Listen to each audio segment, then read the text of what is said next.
Non, l'eau de Vassivière ne s'est pas évaporée. Les 15 retenues sur la Maulde et le Torion, au plus haut niveau cet été, sont vides. Désormais, on puise dans le lac de Vassivière de quoi maintenir une quantité d'eau suffisante dans la Vienne. C'est ce qu'on appelle le soutien d'étiage. Malgré ses 106 millions de mètres cubes, le niveau du lac baisse à vue d'œil 10 cm par jour.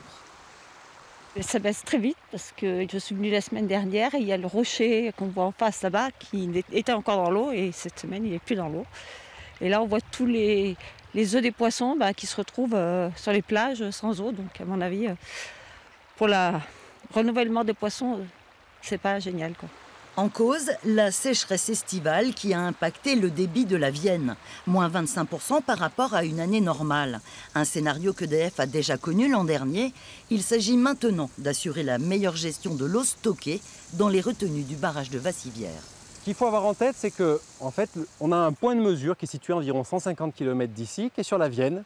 Et ce point de mesure, on doit assurer qu'il y a toujours 13 mètres cubes secondes à ce point de mesure-là. C'est ça qui fait notre gestion. Si on prend l'exemple de cette année, on a rempli toutes nos réserves au maximum avant l'été, de façon à anticiper un été qui pouvait être sec. En 2018, les premières pluies conséquentes n'ont pas eu lieu avant décembre. Et cette année encore, les précipitations se font rares en ce mois de septembre.